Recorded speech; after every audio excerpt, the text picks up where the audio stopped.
Hey team, how is everybody? Welcome back to another episode of On the Couch with MFR, my food religion, that's me.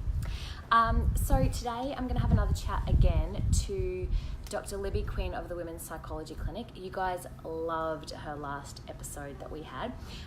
If you missed it, the last time we spoke, we talked a lot about postpartum depression, and just managing that, identifying that, different ways of working with that. And I will just bring Libby onto the camera. And more around the psychology around food. So we've had lots of questions come through around disorder with eating. Hey, Lib. Hi. So today we've got lots of questions around things like just a bit more around food psychology. So disordered eating, diet mentality, how to break that sort of cycle. So that's sort of what we're about today. So as usual, everything we talk about is not, it's general information only. It's not recommended as a diagnosis or treatment or anything like that. Obviously, see your healthcare professional, go and see a psychologist if you need more assistance in this. So it's all just general information, so don't be a pelican. How are you? I'm good. I'm really good. Yes. So good. How are you? Out. Clinic booked out. I know. Oh my goodness. So busy, which is amazing. I think my brain's just still trying to catch up with everything. But no, it's really good. And I think most of all because it's women putting their hand up saying, I need help, I need a bit of extra support, and being totally okay with it. So it's just, so awesome. How cool. That's something that I think even probably 5 years ago was so taboo, having a therapist or, any of that sort of stuff used to be something that was just so, I don't know, people would never talk about it. They weren't, It was something that was just so, behind the covers. And now I feel like it's so much more mainstream. People are so much more willing to go, yeah, no, I totally see a therapist. It's great. It makes me a better person. Absolutely. And I don't know why we haven't caught on to this sooner. Obviously, I'm a little bit biased being a psychologist, but I mean, I've also had, found it hard to share with people in the past that I've seen a therapist, but exactly what you say, like why be embarrassed about something that's just only seeking to make you a better person and enjoy your life more. So yeah, so awesome. And I love that. Yeah, more people are just talking about it, which is awesome. Sorry, I cut you off. A lot of people, I think the taboo initially was around the fact that a lot of people felt like seeking help was weak, but I actually think it takes strength to go, I actually need to workshop this with somebody. And I think the real,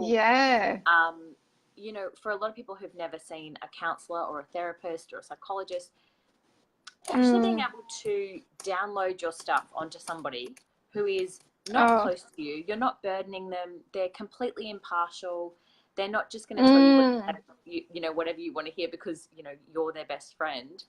It's so so refreshing. I don't think people can possibly understand what an amazing experience that would be.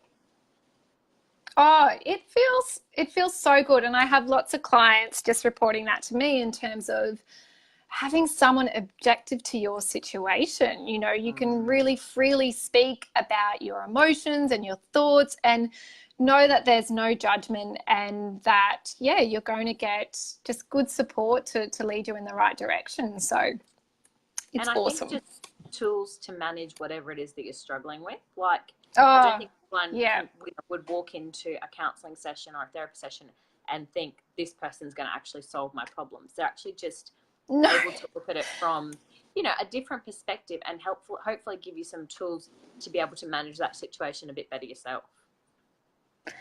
Absolutely. And, I think that's something that I am a massive, massive nerd. I'm quite happy to openly admit now, obviously, but I get so excited that there is research. There's so much research to support practicing a different skill, stretching your mind in a different way, creates new neural pathways, strengthens up a new habit for you to think and feel and act differently. Like, that's just so cool. It still blows my mind. So a couple of I want just rapid fire answers on your thoughts on this.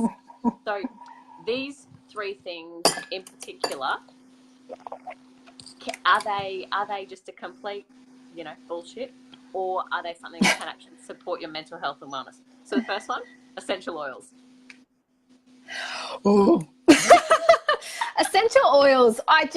You know what, I'm going to be upfront with you, Shan, and I've finally reached a point in my adult life where I'm totally okay to just be me and put it out there to the world, and if they don't like it, they don't like it. But I'm a skeptic. I'm a massive skeptic. I'm all for being open-minded about things that can support you, and I myself have tried lots of different things with my health that there's no research to support it, but I was at a loss, so I thought, why not?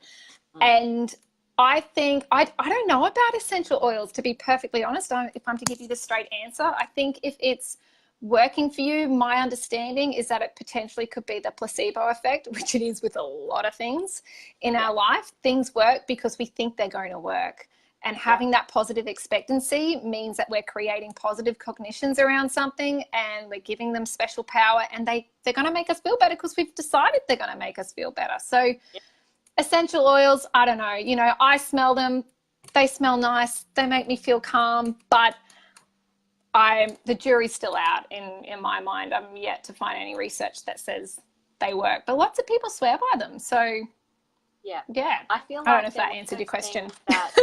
No, well, I totally agree. I just think it's really interesting because I use a lot of different essential oils for making cleaning products, and like I diffuse them. I use them for different things, like for cuts and things like that. Like I use a lot of essential oils for different reasons, but I find it really interesting to see what you thought about them in that sort of psychological sense, because a lot of people do promote the use of oils for those sorts of things. And I just sort of feel like I diffuse a lavender blend in G's room every night while she goes to bed. It's not doing any harm. So that's where I feel like, it's not hurting her. Do I think that's what helps her sleep at night? No. But her room smells nice, and I feel like lavender's calming. So absolutely. And I think it comes down to all of these extra things you might add in, like essential oils, like visualizing or doing a certain routine or ritual. Like, is there any evidence to support it? I don't know. Does it make you feel better? Sure. Then go with it. If it's not causing harm, then who am I to say don't do that? Like if it supports you in your mental wellness, then great. But I personally am not going to go out suggesting go and sniff essential oils. There's lots of other things we can do to support your mental health. If you've got PTSD, rubbing basil into your head's probably not going to sort it out for you. No. Okay. We need to do a bit more than that. Yes. So food for supporting mental health. Yeah, this I find so fascinating, and what we do know, food does affect our mood. So, blood sugar levels, energy levels, like physically, our body obviously is related to our mental state. So, if you're solely smashing a lot of carbohydrates, and that's more than what your body can tolerate, or a lot of sugar, that's going to be wreaking havoc on your blood sugar levels. It's going to affect your mood 100%. Yeah. It's going to affect your energy levels 100%. At the same time, if you're not giving your body enough carbohydrates or glucose that you need to make your brain think, that's going to affect you too. So I think just from a really basic terms, in terms of physical energy and glucose and how we need that for our brain to function, but obviously overflowing that too much can also seek to increase levels of depression and anxiety. But yeah, food is not solely responsible for your mood as well. Does that make sense? Absolutely. Exercise. I am just a firm believer in, again, pretty clear evidence that exercise supports our mood. There's been numerous studies done that consistent exercise has been found to be more effective than antidepressants at times for individuals as well.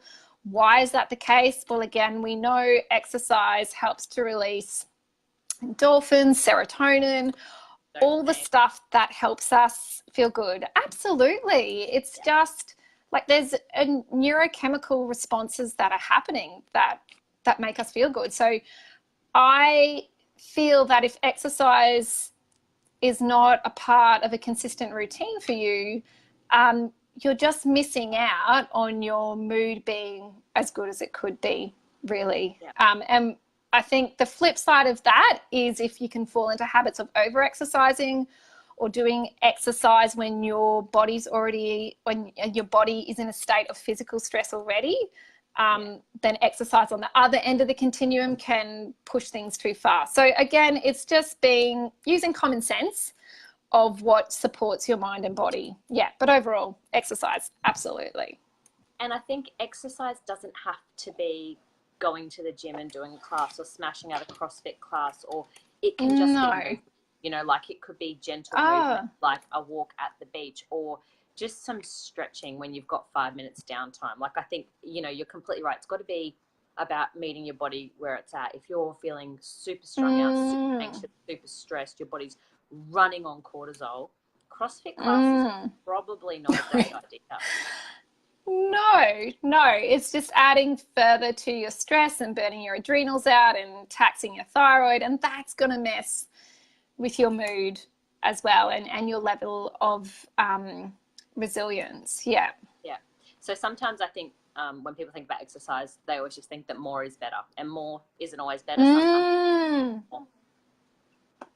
Absolutely. I mean, I even think back to my previous experience. I don't know how I did it, but in times gone past, I would go to the gym 5 or 6 times a week, and kudos if this is where you're at the moment, it's working for you, that's okay. But I smashed my adrenals because they were really intense workouts, and that negatively affected my mood. And I think a part of what can come into it for people sometimes is a bit of all or nothing thinking. I'm either not exercising at all because that's just too hard, because it has to be at the gym, it's got to be these intense workouts, or I'm at the gym and it's 5 or 6 times a week and it's really intense workouts. But it's just balance, a few workouts a week, even if don't call it a workout, a walk, whatever, movement supports your mood.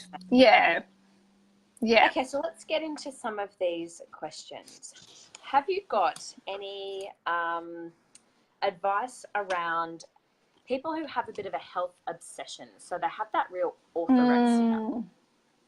So how to, I think, manage that state, how to recognize if you are in that state, because I think a lot of people just think, no, I'm just super healthy. I'm not doing gluten. I'm not doing refined sugars. I'm doing this. I'm training this many times a week, and it's becomes unhealthy. And for some people, that can be totally healthy, and it's not extreme. But I think for a lot of people, they find something, and whether it's paleo or keto or veganism, vegetarianism or CrossFit or whatever it is, and it becomes, you know, it becomes an obsession. So how do people firstly recognize if their healthy eating is actually orthorexia or something that is potentially borderlining on not very healthy? And if that is the case, what are the steps to take to help manage that, break that cycle, develop some healthier habits around that?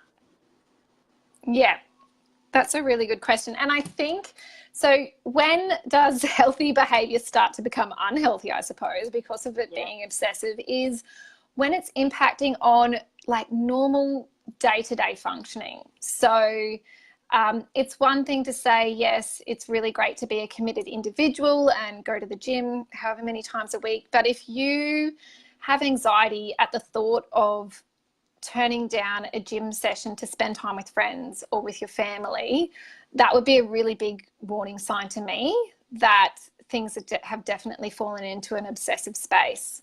If you've already been to the gym 3 or 4 times that week and you're like, oh my goodness, I have intense anxiety because I can't go to the gym, today. I think things are bordering into that. I think also food is a really interesting one because, again, I can totally appreciate from a health perspective, everybody's body is uniquely different, and what works for one person won't work for another.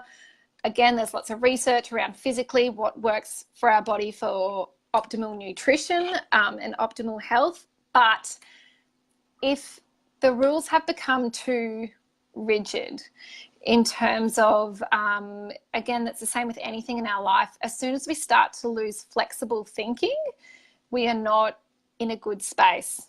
And I understand that certain dietary approaches require kind of strict adherence in a sense, for people to feel as though they get the full effects from that.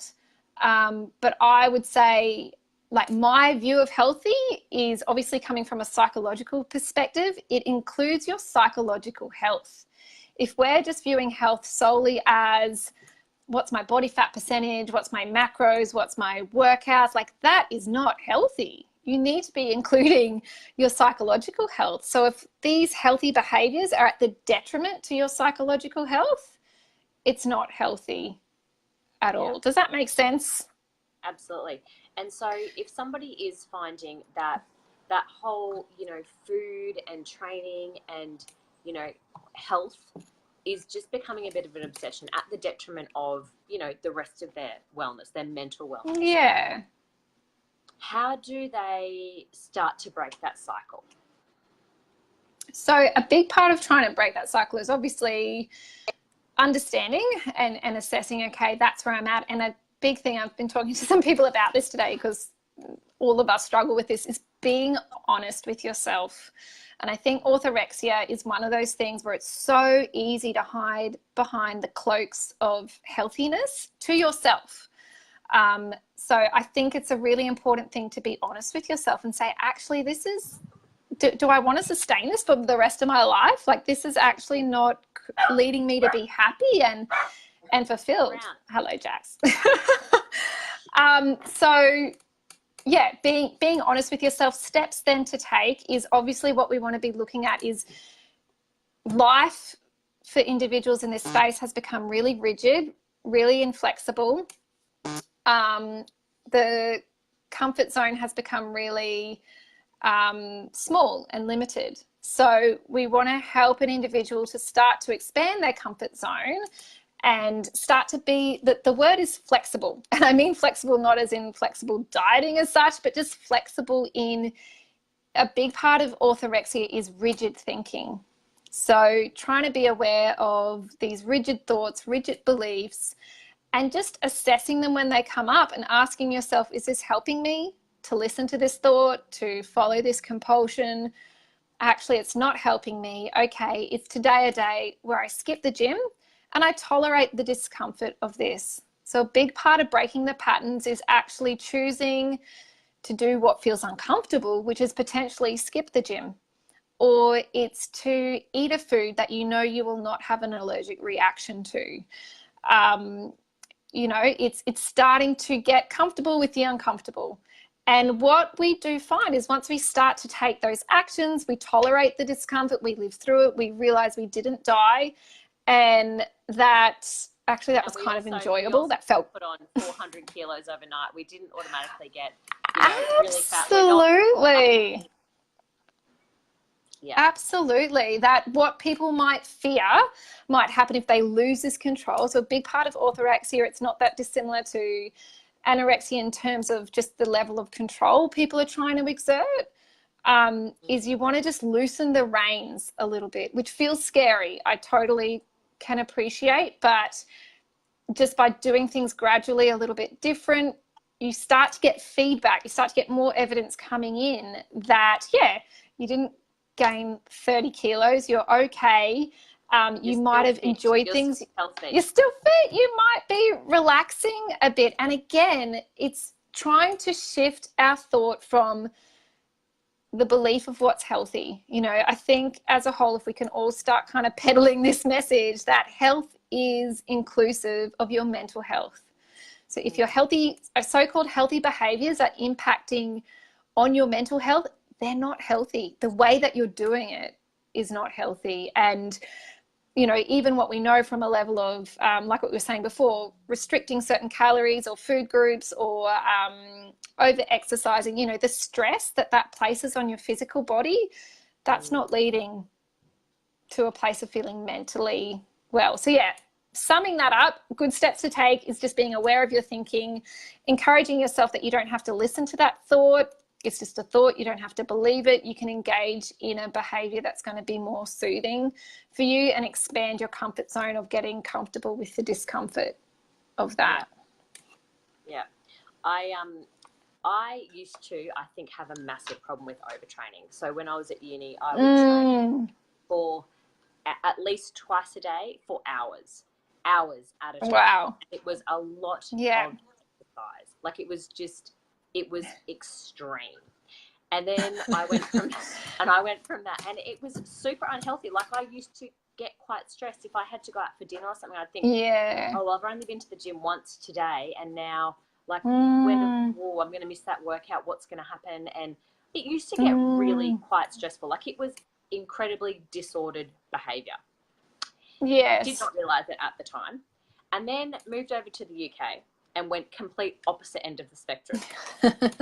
Barely exercised, ate shit food, drank way too much, put on about 10 kilos, like just went super unhealthy, felt awful, you know, just mentally, physically, emotionally felt awful.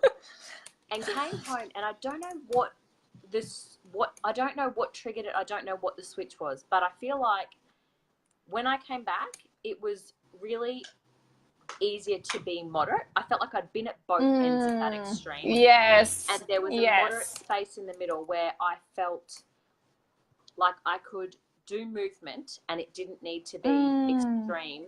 I could, you know, eat certain foods without them sending me off into this spiral of falling headfirst into 700 tubs of Ben and Jerry's just because I ate something that wasn't on the plan.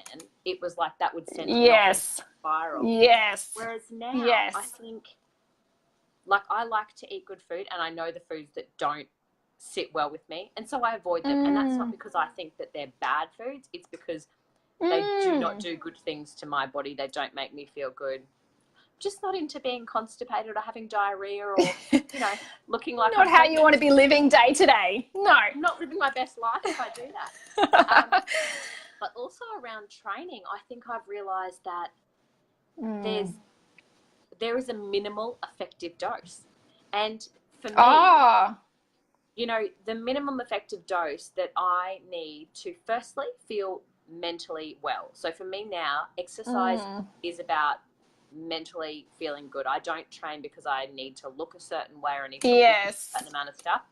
If I don't move my body, I'm a crazy bitch. So I recognize that about myself, but I also know that probably about 3 times a week I need to move my body. And it would probably be, it would be a maximum of an hour if I go and do a boxing session or something like that. But for the most part, it's about 20 minutes. It's about 20 minutes of, you know, going and doing something that makes me feel like I get up a bit of a sweat. I've elevated my heart rate a little bit. I've had 20 minutes to myself. And that's all I need. And interestingly, as much as in my head, you know, years ago I would have thought, oh God, if I don't go to the gym, you know, twice a day, and if I don't eat this or do that, I'm going to get really fat. I'm going to be really unfit. I'm going to be this. I'm going to be that. Now I'm like, I'm leaner and probably healthier than I have ever been by doing less. And not even a little bit less, like multiple times less. But You've shaved off about 10 workouts from your week. Absolutely. But interestingly, oh, fuck, I've got so much more time on my hands. It's interesting. Like, I can completely empathize with that feeling of not understanding how to let go and the fears that go around with that. But, you know, it can be done. Yeah, absolutely. And I think it's, I too, I can totally appreciate the fear and the desire to have control. And again, it's the rules we create in our mind of, If I don't do this, then what will happen? And it's just it's kind of experimenting. It's as hard as it is, it's kind of say, okay, well, if I do one less workout this week, what's going to happen? How am I going to feel? And pretty quickly what people do start to notice though is they're like, oh, my body's like actually relaxing and recovering, and that feels good. I haven't had that for a while. So it's hard taking that first step, but again, sometimes it just has to be doing one thing different and looking for the evidence and going, oh, I actually feel better doing that. And yeah, I'm the same as you. I was an insane maniac over exerciser. I don't think I did quite 2 sessions a day. That's impressive. But I had rules. It was stupid. But yeah, I too had rules around. I had to exercise 5 to 6 times a week. It had to be in a certain way. And I was just a shit human if I did not achieve that. And I wasn't healthy. Like I wasn't healthy at all. And now again, I went to the other extreme. I didn't exercise for 12 months, which I never thought I would do, but that's how life panned out. And I didn't exercise for 12 months. So now, similar to you have a taste of both ends of the spectrum and come back to the middle to go, what actually supports my psychological health, my overall health, is finding your individual sweet spot for exercise and food. You know, previously I couldn't tolerate dairy because I was so stressed and created all these rules around it. And now I think I eat dairy 3 times a day and I feel amazing. Like, please don't shoot me, jealous vegans, but I feel good. Like, and I'm rolling with it, you know, it's, my former self would just be totally amazed. I know. But again, this might tie into a little bit about the disordered eating stuff, that sometimes I think the stress that comes from strict adherence to a diet or following rules or what we feel we should be eating creates more stress in your body than eating the actual food. And we know having relaxed thoughts and beliefs around food, again, that is actually going to flood your body with feel-good hormones. It's going to flood your body with endorphins and serotonin and dopamine to be like, that's okay. I'm going to have some cake on the weekend and that's all right. And I am obviously putting that out there with the disclaimer that I do recognize people have intolerances and allergies. So, you know, don't push things too hard. So I'm respectful of that. But just this idea of your body physically can function so much better if you have more relaxed thoughts around diet, if that makes sense. Yeah, absolutely. Just let me know when we need to wrap up. So, yes, this is a really interesting question. Can making your child's diet too clean cause them to rebel later? And what's the balance? It's a really that is such a good question, isn't it? Yeah. So, yeah, this kind of ties in a little bit about what I was just talking about around what we have going on at the moment. Particularly, let's just look at our nation, all right? We have rising obesity rates. We also have rising rates of disordered eating. Like, we need to wake up and do something different here, really. So the answer is not in solely looking at your child's diet and thinking, I need to make this perfectly clean. I need to make it perfectly healthy. I need to cut out every last gram of sugar to steer them on the right direction. Because I can 100% vouch, and the research tells us this, that disordered eating is bred from a diet culture.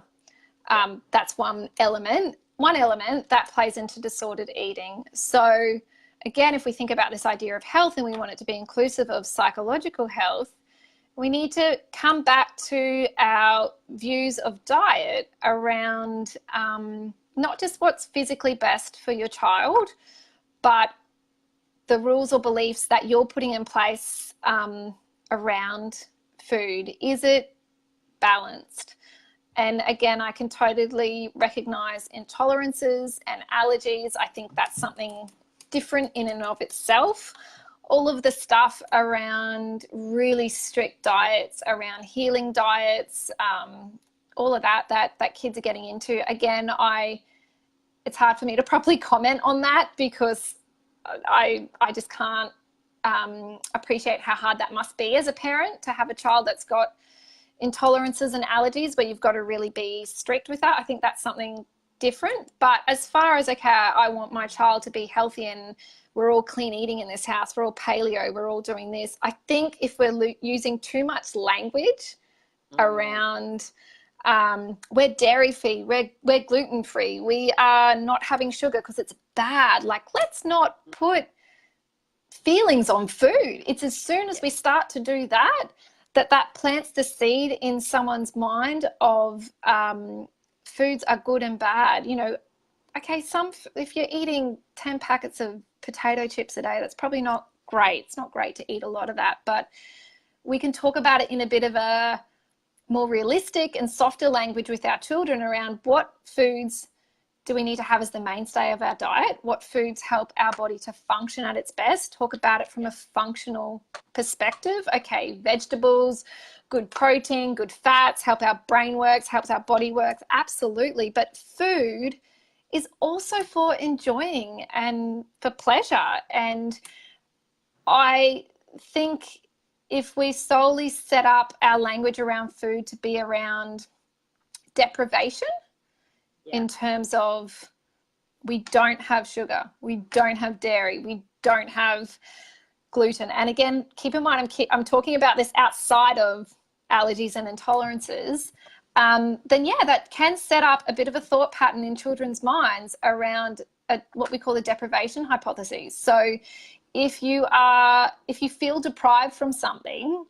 then we kind of can fling back like a rubber band and want more of that anyway. So it's just being mindful. I think language is a really big thing. I think it's wonderful to create the mainstay of your diet as being really healthy and wholesome and nourishing for your kids with lots of nutrients. But just being aware of the language you use, and also psychological health, we want to be teaching our kids some relaxed and positive thoughts around food. You know, okay, we're going to the birthday party, and if you can tolerate dairy and gluten, we can have some cake. Man, that feels good. And absolutely. Again, it's just creating balanced thinking, balanced beliefs around food. I don't know if that answers your question. No, I think that's a really good answer, and it's really interesting because obviously we try and eat really healthy food at home, and we probably don't have any gluten in the house, mainly because I don't do well with it and G doesn't do well with it. So it's just not in the house because that's just easier. Yes. That doesn't mean we don't have, quinoa pasta or rice pasta or buckwheat pasta. Yeah. Or, wraps that are gluten-free wraps, and she does fine with dairy. Like, she's fine with dairy and stuff like that, whereas I just don't do great with it. And it was really interesting. Yesterday she was sitting there on the couch and she had some cheese. She's like, Mum, do you want some cheese? And I actually really had to stop and think about what's my answer to this, because I don't want you to think that cheese is bad, because it's not. You do fine with it, mate. Fill your boots. And I just thought, you know what, actually, G, I try not to eat very much cheese because it actually just gives me a really bad pain in the tummy. But you're really lucky that you can eat it without getting a pain in the tummy. Yeah. So, sometimes I have it, but I try not to have it very much because it doesn't make me feel very good. So whenever I'm talking to her about food, I try and relate it to how something makes us feel. So she'll go to a kid's party and I just, mate, fill your boots. Do whatever you need to do. It's a party. Have fun. Eat the cake. It's not put those chips on top of your cake. Absolutely. Chip cake. Why not? It's really funny. She's a much more savoury kid than she is a sweet kid. So she'll usually goes like, oh, look at that birthday cake. And I'm like, how cool is it? And she'll get the birthday cake and she'll have about 2 pieces. And then she's like, I don't really want the cake anymore. I'm like, no worries. That's fine. You don't have to have the cake. But she likes savoury stuff, like give her cheese and chips and crackers, and she will eat all of them. And that's totally fine. And, she might come home and she'll, have eaten way too much rubbish and come home and say, I don't feel very good. I'm like, yeah, well, sometimes that's what happens when we eat too much party food. We just don't feel that great, but that's okay because it's party food. So we'll just make sure that the next meal we have, we eat lots of veggies and things that make our tummy feel really good. But, the kid loves like 90% dark chocolate. And she would have chocolate every single day. Every day. Yeah. Like, can we have some chocolate? Yeah. Sure. If you want. Yeah. You can have some Knock chocolate. your socks off. Like, it's not a Mars bar. Like, it's not, I'm not Yes. feeding something that's super junky. Yes, it's a treat. It's not instead of dinner.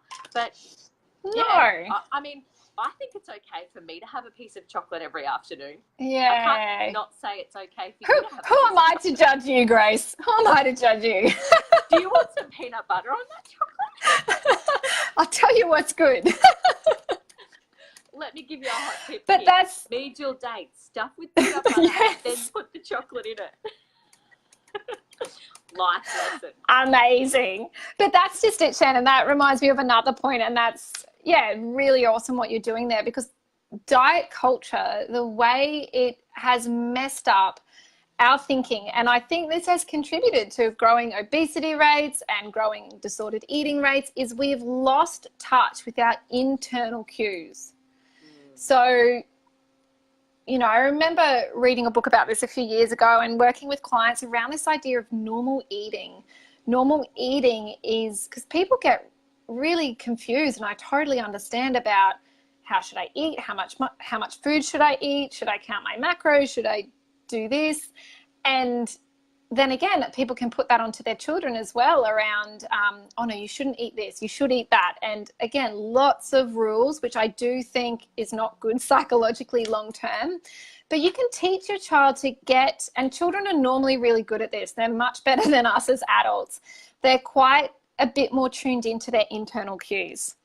Although actually, now that I say this, I know some children that aren't tuned into it. But generally, tuned into what makes them feel good, what doesn't make them feel good, how full they are, whether they need more food. And you want to be like amplifying that skill in your children. If you're going to pick any skill around food and diet for your children, get them more connected to their internal cues, because if the mainstay of your diet is a great mix of vegetables, fruit, protein, good fats, few treats thrown into the mix, then physiologically their body's going to be able to read that they're getting enough nutrients or that they need more of something. If a child's diet is primarily carbohydrates, well, we know that the satiating center for that is not switched on. You can just keep feeding, so children can kind of get overfed, as we all can. So I think, the more you assist your child to say, well, how are you feeling? How does that food make you feel? Actually, I don't feel so great. Okay, how do you feel after we eat eggs for breakfast? Yeah, that gives me energy. So tuning into that can make the biggest difference. And I know even for my son, it's pretty funny. I've been doing lazy parenting lately. It's possibly because I've been back at work, but there's been a few extra treats thrown in. And he has even said to me, he's like, Mummy, why are we having so many treats at the moment? And I'm like, good point, because Mummy doesn't have her shit together. But yes, like he's tuned in. He's tuned into what doesn't feel good, what's the norm for his body and what isn't. He'll eat half a cookie or something and say, oh, that's too sweet, that's enough. So I've tried really hard not to put rules on him and just help him get connected to how does he feel, and he's got that skill for life then about determining what works for him. Hello. What wanted to be involved? So much. I think interesting as well that you're talking around, in intuitive eating, I suppose, that whole that he just stops when he's had enough. It's really interesting, I think, as kids, we were always told to sit down and eat everything on your plate. And it's really interesting. Like, you're not leaving the table until that plate is clean. Yes. And it's funny. Yes. It's breakfast time, lunchtime, dinner time. We sit down and we eat. Yeah. And I've really noticed with me that a lot of the time at lunchtime, she doesn't want lunch. She's like, I'm not hungry. I don't want it. I just want, can I just have an apple, or can I just have some nuts or something? And there's a part of me that's like, oh, you need more food. But you need to eat. But then there's also that part of me that just goes, actually, no, you don't. If you're not hungry, you're not fading away. You're fine. Yes. You're going to come and yell at me later when you want something to eat. So let's just roll with that. Yeah. But it's interesting, isn't it? Like, it's interesting sort of listening to those cues, and it's something I think sometimes doesn't sit well with us as parents because we're so used to being told, you know, breakfast time, lunchtime, dinner time, and eat everything that's on your plate. When kids are like, yeah, no, I'm not hungry. I'm like, okay. And instead of pushing that and going, no, well, you'll sit down and eat your lunch, we should really just kind of go, okay, no worries, let me know when you are absolutely hungry. Yeah. And I think whether it's it's this whole thing on, are we connected to our internal cues or to external cues? And I think as parents, you know, what we can do to support our kids is to get connected to their internal cues. And an external cue is us saying, you've got vegetables, you've got protein, you've got fat on your plate, you must eat all of that before you get up from the table. Like, we're teaching them to get disconnected from their internal cues by doing that. And if you do that behavior enough, by the time that child is an adolescent, and then they've got all of that other information coming in around body image and diets and how to eat, it's all just becomes a bit of a mess. Whereas you can develop resilience in your child's eating habits and being healthy by helping them to distinguish that they can trust their body, they can listen to their body, and you're empowering them by doing that. Yeah. I don't think force feeding a child has ever worked. No. I was listening to a really interesting podcast the other day, and it was around psychology of feeding kids and all that sort of stuff. And the woman made a really interesting point. You know, she said, I choose what my child eats, they choose how much. So I will put whatever goes on that plate, I am happy for them to just, if I put, you know, cheese and sausages and broccoli and whatever on that plate, if I need to be happy with whatever is on that plate.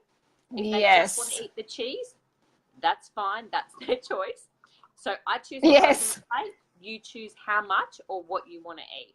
And it's I think it's good, like, it's empowering for the kids to work out what they want to eat. And some days it's the broccoli, and some days it's just the sausages and the cheese. Like, it's you know, they know what makes them feel good and what they feel like eating that day. They don't have to eat everything on the plate. Absolutely. And it comes back to this whole idea, and we touched on it a little bit last time, and it's challenging for me at times as a parent too, but it's recognizing that our children are people.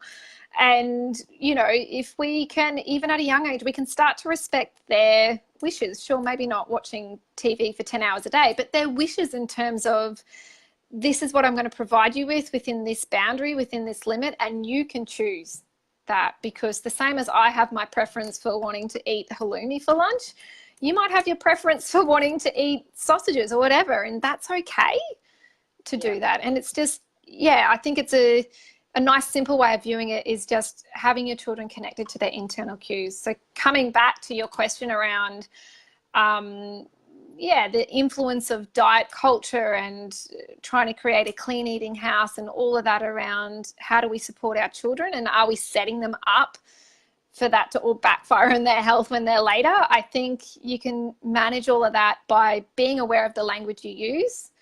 And like the example you gave, Shan, about you not eating cheese, just doing it in a really moderate, common sense way of explaining it to your children, not being a zealot, not saying people are bad if they eat dairy or gluten or sugar and therefore you should not, you know, you're going to hell. Like, I just think, sure, that's a surefire way to messing up your kids' psychology. So, and I do think it's really nice. Like, we only have, I bang on this about a lot, but we're here for one life. Like, we've got one chance to just enjoy these moments. And for me, I love food.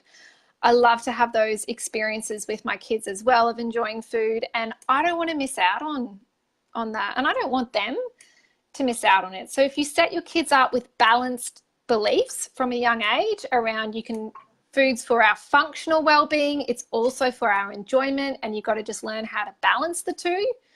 Yeah, that's great. You're giving them resilience with that. Yeah.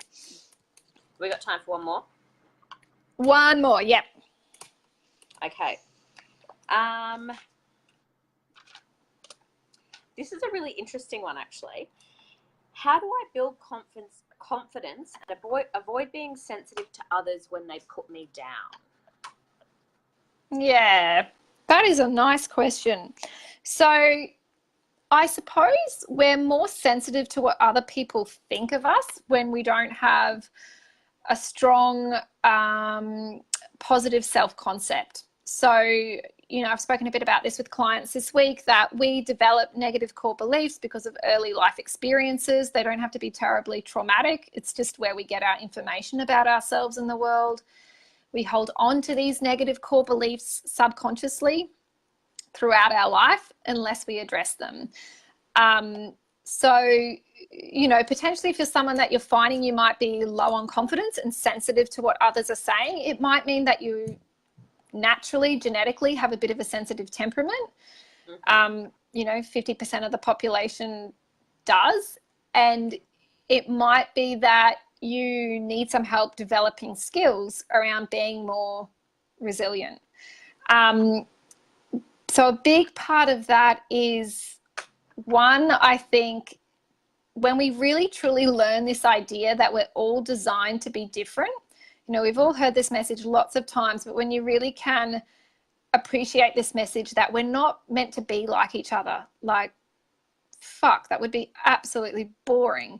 Like we are designed to be different, and the way that you do life is going to be different to someone else. Your quirks, your faults, your weaknesses, they're just part of you, and that's okay. So it's this kind of idea of, firstly, and absolutely tricky but possible, developing radical self-acceptance that you're different to other people, and that's okay. And when we can start to develop more acceptance around, okay, I've got faults, I've got strengths, they've got faults, they've got strengths, like we're all a mix of faults and strengths, and we're all human.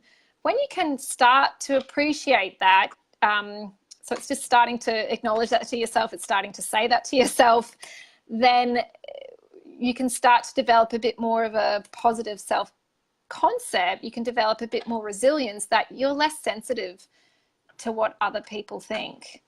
And a part of that too, how to build up your positive self-concept, it might be writing down a list of all of your accomplishments to date. It might be positive feedback you've gotten from others, just little bits of evidence throughout your whole life of where you've gotten feedback from others or situations to help make it more apparent in your mind that you are in fact an awesome human. Because if we've had negative life experiences either recently or previously, that can really contaminate our thinking and our view of ourselves, that despite awesome evidence being out there, we don't see the evidence of that. So sometimes just writing it down, it might be even asking a loved one or family members, you know, what do you think I'm good at, or where have I helped someone, to just start to generate this list of evidence. And by focusing on that, we start to open our mind up again to developing a more positive self-concept, if that makes sense. It makes a lot of sense. I think also around that question, if there's certain people who are constantly putting you down, maybe get new friends. Yes.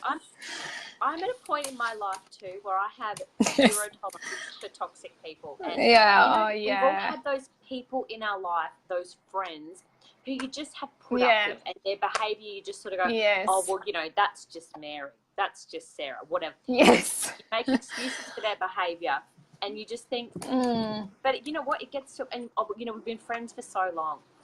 I'm sorry, they're assholes, be done with them.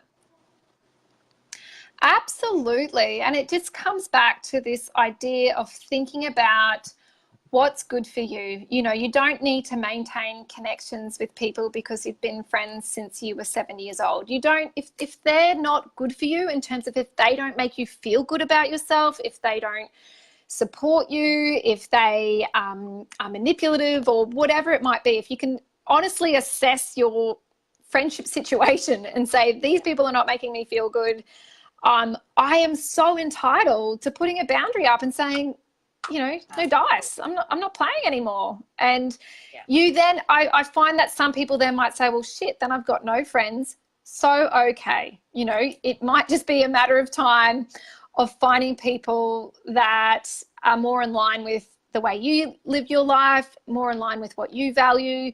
We can definitely go through periods of times in our lives without having friends. It's not nice and it can be a bit lonely, but we shouldn't stay friends with people for the sake of having friends. Yeah. Absolutely. All right, we might leave it on that note. Sounds good. Thanks, Liz. Sounds good. I could just sit here and talk to you all day. Sounds good. Would be, highly inconvenient for your business. that would not be paying my bills or, you know, my 2 children at home. I should probably go home and tend to. That's on my to-do list. I'll talk to you Yes. soon. Thanks, okay, Liz. mate. See ya. Bye.